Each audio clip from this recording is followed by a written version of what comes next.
Hey friendlies, happy Thursday. Sadie says hi. I have a little bit of a kind of just shoot the bull video for you today. I have a couple of things to talk about, specifically like that I wanted to talk about. And then I just kind of want to shoot the bull a little bit about some things. So first of all, we only have 40 calendars left. 40. That's it. 40 calendars. So get your orders in now. We're not going to have any left by the end of the month. So if you want to order a calendar, make sure you order it now. And it's only $24.95, including shipping and handling. Just a reminder, this is a small batch run. This is a custom calendar. This isn't something that was printed in China and 50 million copies were printed and they were sent to Walmarts and dollar stores all across the country. No, this is something handmade, well, at least hand designed by me. 300 run, so that's it. You're going to get something special and unique, and I handpicked all the pictures. It's high quality paper, high quality print. Just search for calendars in the comments if you want to see how happy everybody has been with their calendars. I'm excited that everybody is so excited about them. So thank you all so much for ordering. Everybody who has ordered them so far, and get your order in now. They're not going to last much longer. So thank you. The second thing, come here, Sadie girl, come here. So this is going to be, I'm not going to edit at all. The second thing is, let's show them. I want to thank the viewer, the first viewer. I don't know if you're going to be able to see it. Maybe right there. Can we see it? Sadie's got a lump. Yeah. And a viewer pointed it out. I didn't see it. So I saw the comment after last Thursday's video, and I was like, she doesn't have a tumor. I mean, she doesn't have a bump. There's no bump there. It was just the way the light was hitting it. And I'm like, how could she? I'd notice it, you know. Sure enough, she had a bump. She has a bump.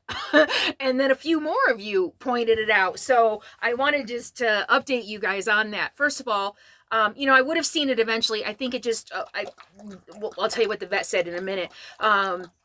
Yeah, I mean, I probably would have noticed it eventually, but something like that, you don't want to mess around. The sooner you see it, the faster you can take care of it. So I want to thank you very much for noticing it and taking the time to leave the comment. Yeah, I mean, a viewer, yeah. And we finally were able to get a vet appointment today. I took her in this morning. And good news, it's not cancer. It's so he did a cytology where they stick the needle in, and what he said is, you know, they pull out like cells so that they can look at them under the microscope. He said, I didn't really see much of anything. I didn't see, just some red blood cells. He said, but that doesn't necessarily mean anything. He said sometimes, did he say early on, or some cancer cells, or maybe early on they don't exude or they don't transmit cancer cells. So I got really excited when he said he didn't see cancer cells. He's like, well, hold on. He thinks it's scar tissue. Bottom line, he thinks it's scar tissue. He said, you know, maybe she had a cut or something inside. I don't know. I mean, as active as she is and as much jumping up and falling and running into, running into things. Oh my gosh, you know what? I bet that's what happened. Running through the woods, she might have gotten a branch and had some internal bleeding if if it scratched her internally. She hasn't had anything outside. So that's what he thinks, that it is what did I say? That it is, I'm tired. I'm very tired. It's been a long week worrying about this. Scar tissue. So that's what he said he thinks it is. However, he wants me to keep an eye on it.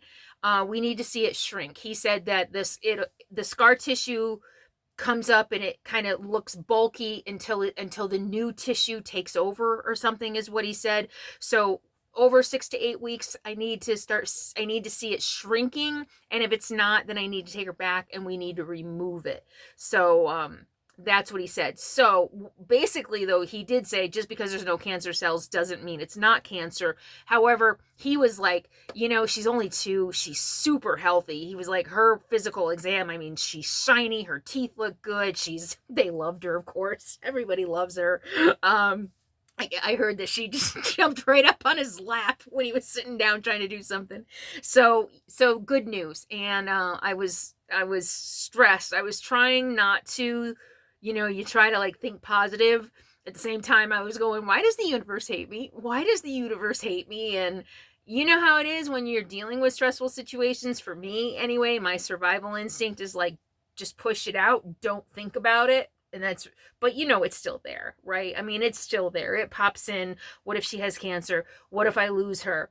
And I had a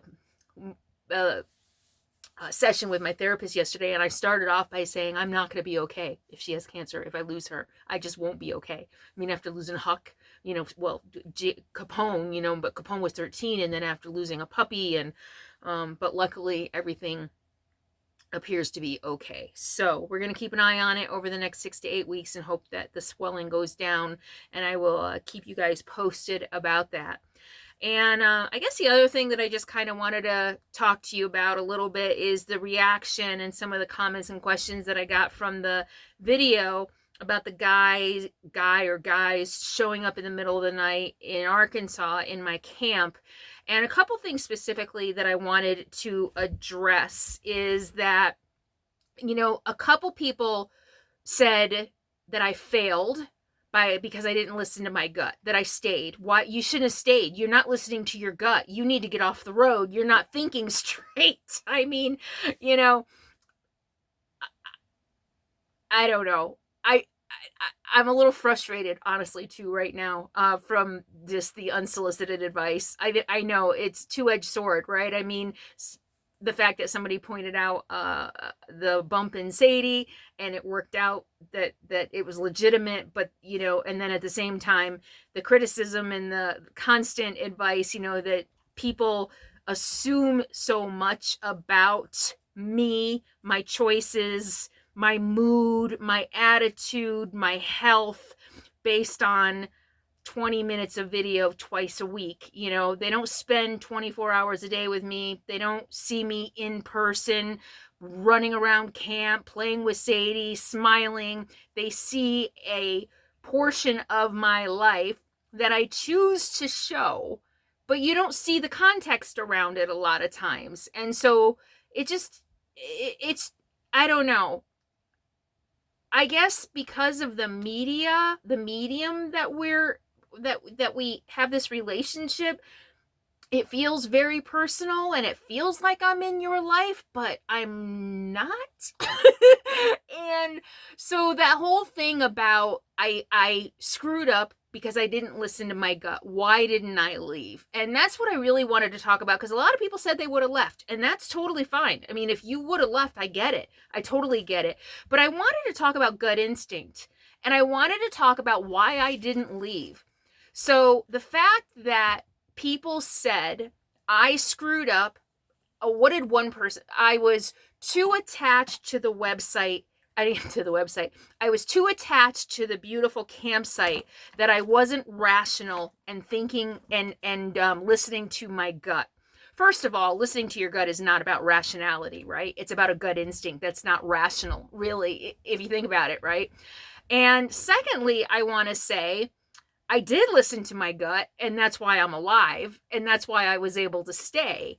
I mean, I absolutely positively listened to my gut. I listened to my gut. I mean, to say that I failed and didn't listen to my gut and stayed is completely invalid, because nothing else happened. They didn't come back. They didn't murder me. They didn't hurt me. They didn't try to drive me out. In fact, my gut instinct was on point. It was absolutely 1,000% on point. My gut instinct said, they're not coming back. Pull in your stuff just in case. There's nothing wrong with taking precautions, like I said. And I posted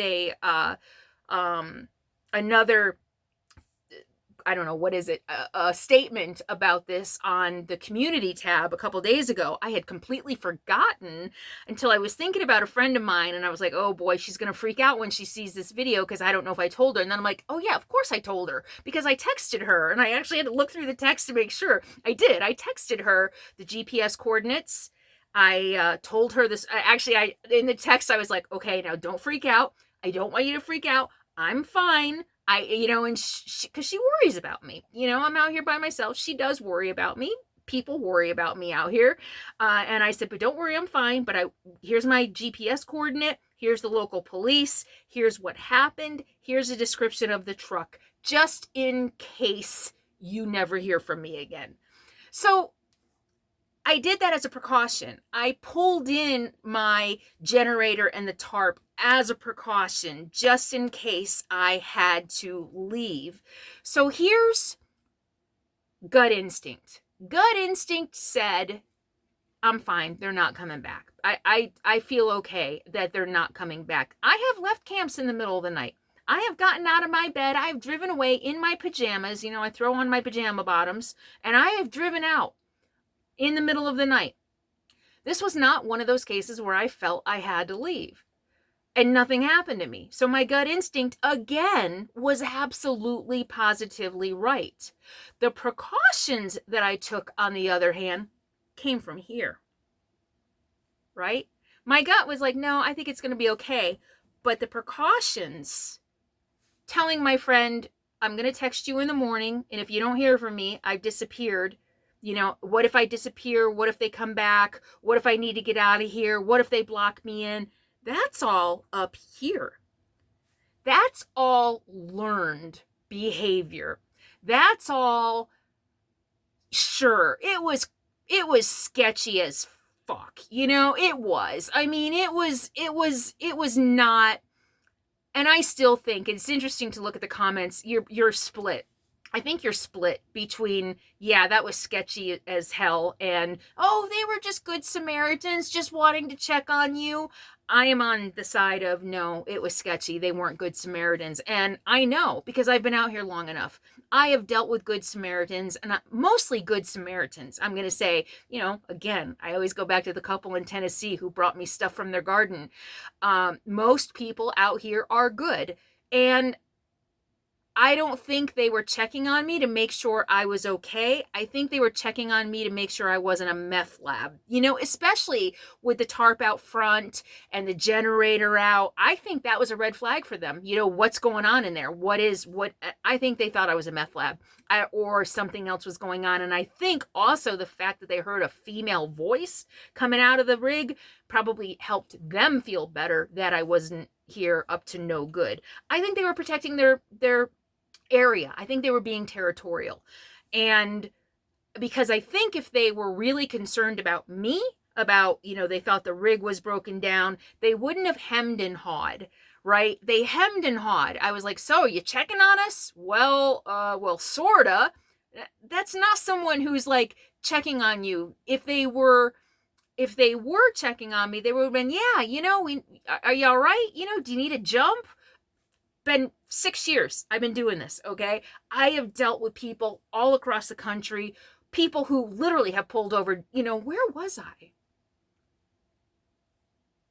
Oh, sometimes in the summer, I'll park in the forest and my hood will be open because it cools it off faster. On a hot day, it'll cool it off faster. I did a video about that. I'll put it at the end about how to stay cool. And I'll put my hood up to cool the engine so that it doesn't heat up the whole rig. And people have stopped by because they see the hood up and they're like, you need anything? Are you all right? I've had that happen so many times. This was not that. I know. My gut told me that's not what this was. I don't think they wanted to hurt me. Maybe they wanted to steal. Maybe they, I don't think so. I don't even think they wanted to steal anything. I think that they were just being territorial and protective. This is another thing I've noticed about locals, not just in the South. Somebody asked me if it's worse in the South. Some of the worst situations I've actually had, or the worst, was actually in Northern California. So it's not just the South. People start... They come out here every year, they hunt, they drive, they walk their dogs, it's their backyard. They start feeling like it's theirs. There's a sense of entitlement. And they see a stranger out there and they're like, what are you doing in my backyard? Right? And that's really what I think it was. Why are you in my backyard? It's mine. But they were satisfied with the answer and they drove away. And I felt satisfied. I felt sure that they had gotten whatever they wanted and they weren't coming back. They were just checking on me. And it's just now dawning on me. This is the first time saying it out loud, or saying it, because sometimes, I talk, just words just come out. Words just come out and I think about it later. I don't know. It's kind of like writing. Any writers out there? You write and things come out that you didn't know were there. That's kind of me speaking right now. But I think I didn't even realize until just now that the fact that I was a female voice, and I find that sometimes in my travels, being a solo female oftentimes puts people at ease as well. I'm out here by myself. I'm in a rig. I go to very remote places. In a situation like this where they're like, who's in my backyard? They're comforted in knowing that it's a woman. And sometimes even, depending on how comfortable I am, letting it be known that I'm a woman alone. There are times when I'm on high alert. I put out 2 chairs. I don't need men's work boots. Where are my? Here, let me show you. I know this almost feels like a live stream. Anyway, my newest pair of Keen hiking shoes are 11 men's. Yeah, 11 men's, because my feet swelled from my Pacific Crest Trail hike. I used to wear 9 or 10 men's, and my feet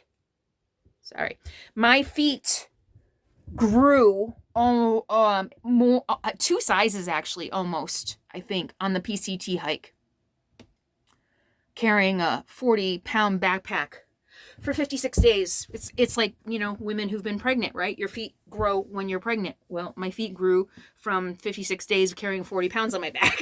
So anyway, I don't need men's shoes.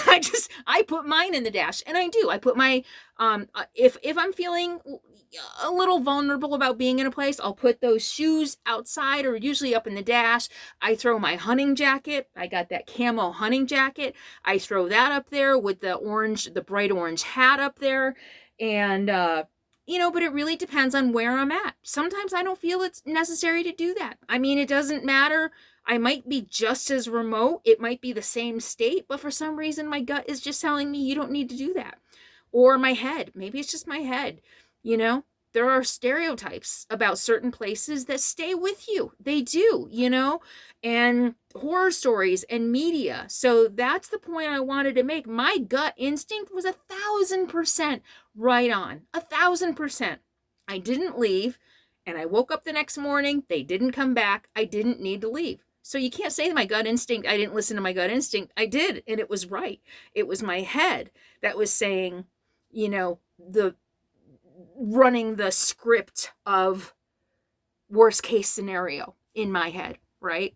So I just wanted to say that, because I know a lot of women are watching me as you prepare, or you're already on the road, and I know that you learn from me. And so again, I just can't say enough that just because I didn't act the way you would have acted doesn't mean that what I did was wrong or that what you did was wrong. It was just that I did listen to my gut.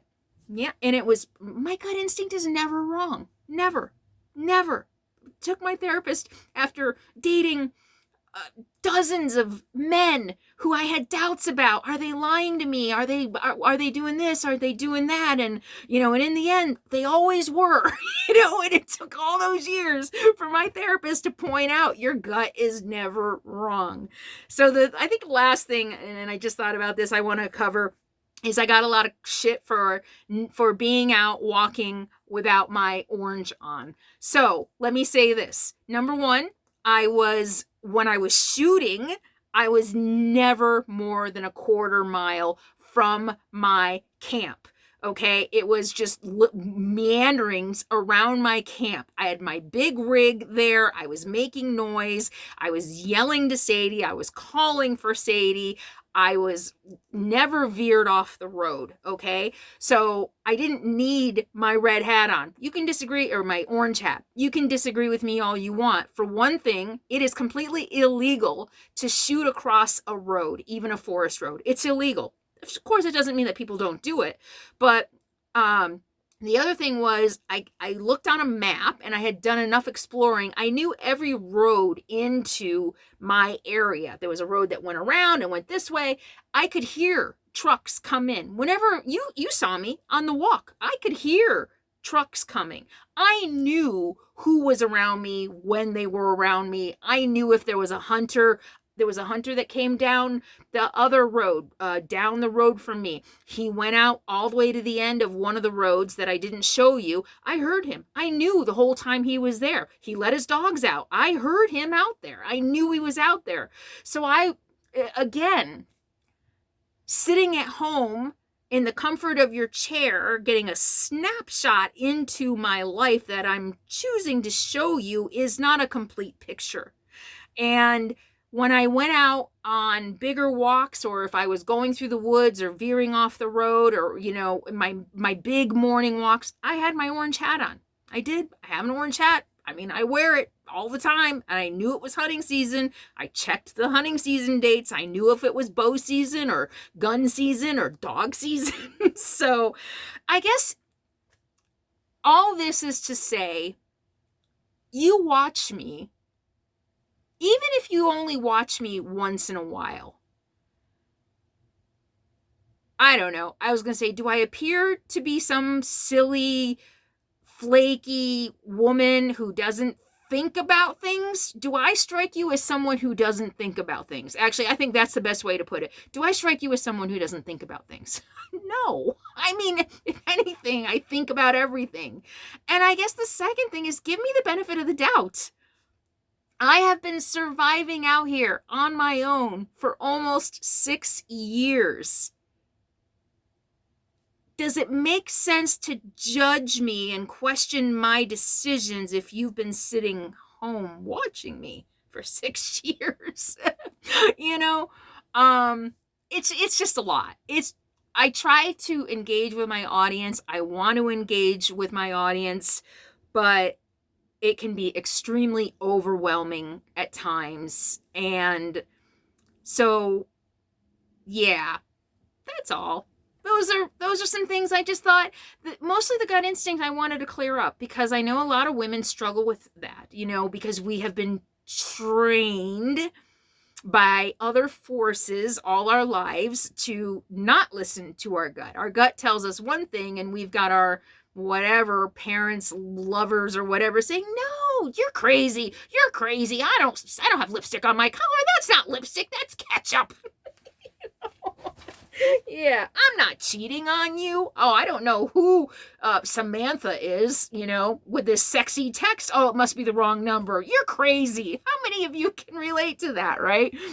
So, yeah, many of us have been taught to that. Not only have we been taught not to listen to our gut instinct, we've been taught that our gut instinct, we've been told, trying to reverse engineer us to convince us that our gut instinct is something bad and wrong. So it's not.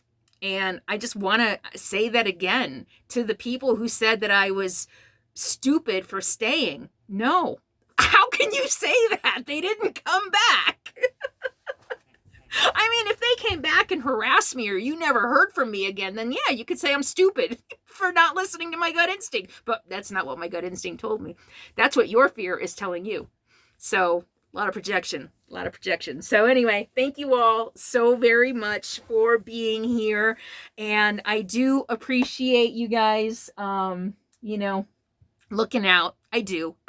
It's hard. And I know the dynamic of this relationship is very challenging. I share so much of myself. You guys feel like you know me. I'm in your house. I'm in your palm. I'm probably even on the toilet with you sometimes, and I don't know you. I wouldn't know you if I passed you on the street, many of you.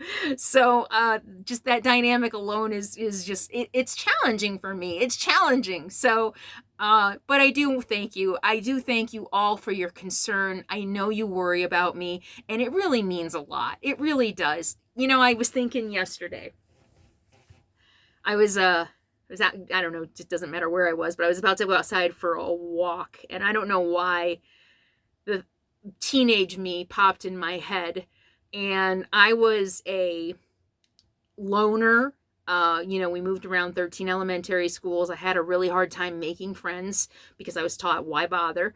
So I was always the outsider. I got bullied horrifically in middle school and the first couple years of high school. I mean, horrific, horrible bullying. I was bullied really bad. I was probably like the number one target in my school. And it was bad. And you know, I eventually found a group of misfits or whatever that I ended up hanging out with. And it got better in like 11th and 12th grade. I kind of came out of my shell and it got a little bit better. Partly probably because just I'd been there.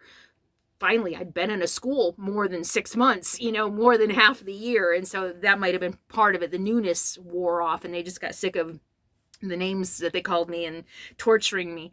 And I was walking the other day and I thought, who would have guessed? I would have never guessed. If I could tell my teenage self one thing, this was the thought I had. If I could tell my teenage self one thing, what would it be? It would be like, you're never going to believe this. You will never believe this in a million years, but thousands of people want to be your friend. You know, and I wonder if that's part of why that personal element is hard for me. Well, and the fact that I don't know you. You know, I mean, I'm not gonna dismiss the fact that the big, you know, pink elephant in the room is that I don't know you. But yeah, isn't that kind of cool? That little teenage me who was lonely and sad and suicidal and drug addicted and I had a very, very sad, lonely existence when I was a teenager. And if I only knew then, you know, that thousands of people would want to be my friend. So I'm honored, I'm humbled, and I'm just doing my best. I'm just doing my best. Never in a million years dreamed anything like this was going to be part of my life. So thank you all so much. Sadie and I are doing well. It's been stressful. I'm going to go get some sleep. She's fine. Her energy's good. She's eating. She's fine. And I will keep you up to date about her. All right? I appreciate you. Thank you so much. I'll see y'all next time. In the meantime, be happy. You want to say goodbye? Sadie girl, come here. Come say goodbye to friendlies. Come here. Right here. Right here. Right here. They love you. Well, no, there's something outside. She's got an important job to do. That is her job. Keeping us safe, and she does it very well. See you next time. In the meantime, did I say that already? Be happy, be free, and be kind. Bye.